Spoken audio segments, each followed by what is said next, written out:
Trump is pressing China to stop buying discounted Russian oil and instead purchase higher-priced U.S. barrels. This comes from the same Trump who once rallied crowds with "drill, baby, drill" and urged American producers to pump at full speed. But producing more oil is only half the battle. The other half is finding buyers. Rather than securing new markets, he's targeting the largest one on the planet, demanding that China abandon its low-cost Russian supply in favor of American exports. Beijing's response? A straightforward refusal. At the same time, the U.S. Treasury is preparing to raise another $100 billion by issuing short-term T-bills just to keep the financial wheels turning. Treasury Secretary Scott Bessent has adopted a more diplomatic approach, telling China the U.S. wants to help them rebalance their economy by scaling back industrial production so America can sell more. It's the kind of proposal that sounds helpful on the surface but works entirely in Washington's favor. This combination of pressure and persuasion is shaping one of the most unusual standoffs in recent years. And in this video, we'll break down every detail of what's unfolding, why it matters, and where it could lead. Washington's latest push to get Beijing to cut off Russian oil was never going to succeed. From the Treasury to the White House, U.S. officials have been warning China, publicly and behind closed doors, to stop buying Moscow's crude. The approach seemed to assume that a few firm statements and the threat of tariffs would be enough to make the world's second-largest economy give up one of its most dependable and affordable energy sources. The tone suggested Washington still saw Beijing as a junior partner in global trade, one that could be shamed or pressured into compliance. But recent years have shown China will not take orders on something so central to its economy. Beijing's reply left little room for interpretation. Officials called the purchases a sovereign choice and cautioned against politicizing normal trade. In practice, that means business comes first, and the U.S. has no authority over it. The scale backs this up. In 2024, Chinese refiners imported around 108.5 million tons of Russian crude, roughly 2.17 million barrels per day. This isn't a side deal. It's a vital supply line. For Russia, China is equally important, taking about a quarter of its total oil exports. The idea that Washington could redirect both economies with a single policy shift was unrealistic from the start. Donald Trump's own energy strategy set the stage for this standoff. He called for more drilling, higher output, and a bigger U.S. presence in global oil markets. Production did climb sharply. Forecasts for 2025 put American crude output at near-record levels of 13.4 to 13.6 million barrels per day, driven by shale and strong Permian Basin flows. But producing more is only part of the equation. Finding buyers at competitive prices is the real challenge. Russia and Iran hold an advantage by selling crude at lower prices, aided by discounts, pipeline access, and shorter shipping routes. In 2025, Russia sent large volumes to Asia, with China increasing its seaborne imports and India also buying heavily. Russian Urals crude often trades around $10 per barrel below Brent, making it an easy choice for price-sensitive Asian refiners. Once shipping, insurance, and logistics are added, U.S. crude usually costs more, reducing its appeal. Geography also plays a role. China and India, the two biggest potential markets for U.S. exports, are better served by Russia's proximity and established trade links. Even with tensions running high in 2025, both countries relied on Russian supply through long-term contracts and spot deals. Asian buyers favored cheaper, closer deliveries over more expensive imports from the other side of the world. Another factor is refined products. China processes large volumes of Russian crude into diesel, gasoline, and other fuels, some of which end up in Europe. The EU has tried to close this refining loophole with price caps and stricter rules, but refined products still flow through third countries, indirectly shrinking the market for U.S. oil.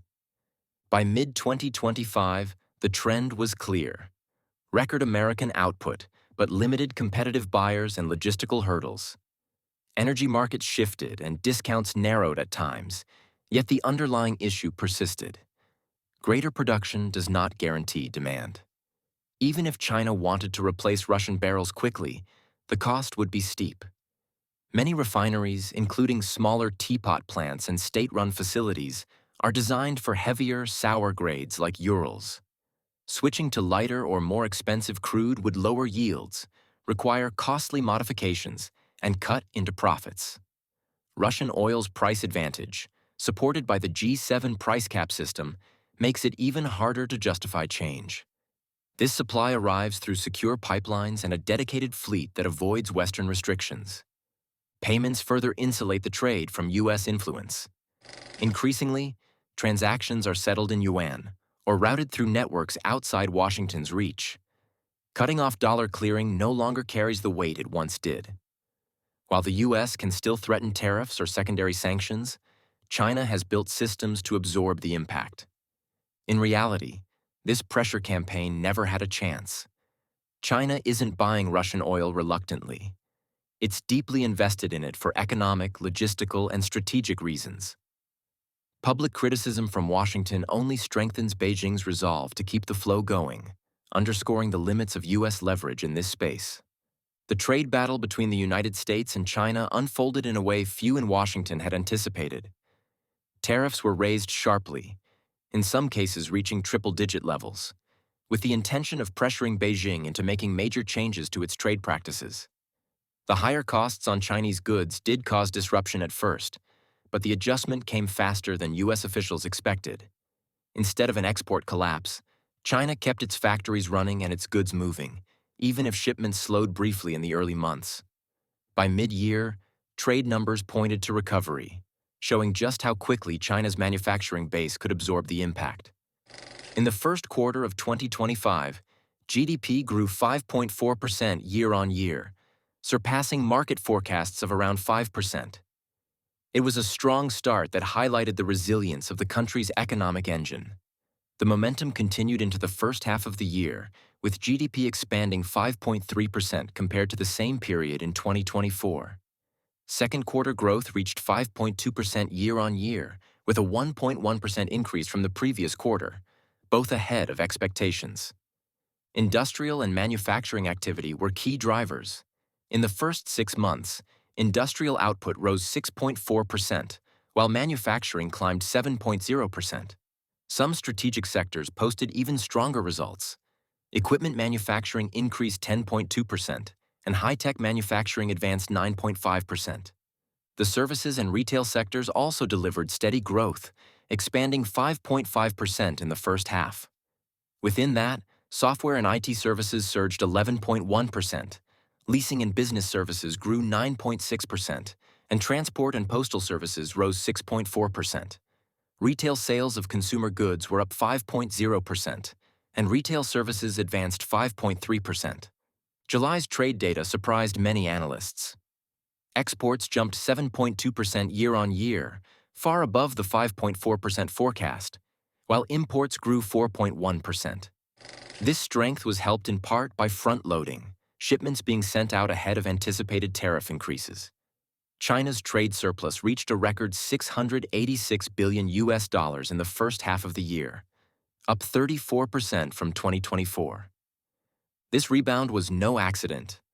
Beijing countered Washington's moves with a targeted strategy. Tariffs on U.S. products that hit politically sensitive sectors, greater focus on markets in Asia, Africa, Latin America, and Russia, and domestic support measures to help exporters weather the changes. These included export credits, inventory management, and pricing adjustments to keep production stable. In the end, the U.S. approach of imposing high tariffs failed to produce the intended shift in Chinese trade behavior. Instead, it raised costs for American businesses and consumers, creating political pressure at home. By August, Washington began easing back, delaying or reversing some planned tariff hikes and reaching temporary agreements to cool tensions. These moves reflected a growing recognition that the original strategy was falling short. Amid the tariff disputes and shifting trade strategies, Treasury Secretary Scott Bessent added a new request for Beijing: scale back manufacturing. Framed as advice to address what he called overproduction, it was presented as if it would benefit China. In reality, following such guidance would give the United States a rare opening to close the gap in global manufacturing. a priority Donald Trump has pushed from the start. The aim is clear. Washington wants a larger share of global production, but as long as China's factories are running at full capacity, U.S. goods struggle to compete in price, speed, and volume. Reducing China's output might make that competition less one-sided, but there is little incentive for Beijing to voluntarily give up an advantage it has spent decades building. China currently produces close to 30% of all manufactured goods in the world. Its vast industrial zones cluster thousands of suppliers in the same area, allowing companies to source parts and materials almost instantly. A phone component can be ordered, tested, redesigned, and remade within days. In the US, suppliers are scattered, processes take longer, and costs are higher. This efficiency is not the result of quick policy changes. It is the product of years of infrastructure development, skilled labor training, and tightly integrated supply chains. This is what makes Bessent's proposal so implausible. Even if China were to slow its factories tomorrow, there is no quick substitute for its production capacity. Other countries would need massive investment, industrial-scale city planning, a trained workforce, and deeply interconnected supplier networks before they could begin to fill that gap. Without such transformation, replacing China's role in global manufacturing remains out of reach. At the same time, Washington is preparing to raise a record $100 billion through a wave of new short-term Treasury bills. This is not a small adjustment to government financing. It's an unusually large injection of debt into the market. The Treasury is counting on strong demand from both domestic and foreign investors to absorb such a volume. Yet every new auction adds pressure on interest rates and fuels debate over how long the U.S. can maintain this borrowing pace without serious consequences. In this financial environment, Donald Trump's upcoming meeting with Vladimir Putin takes on added significance. The White House is under growing pressure to find ways to steady the economy, and one of the quickest routes would be to calm global oil markets. A resolution to the conflict could help bring energy prices under control, offering Trump a much-needed economic boost. How these negotiations unfold will matter far beyond the meeting room, shaping both energy stability and the broader economic outlook. Make sure you're subscribed and have notifications on. Our next update could change how you see the global economy.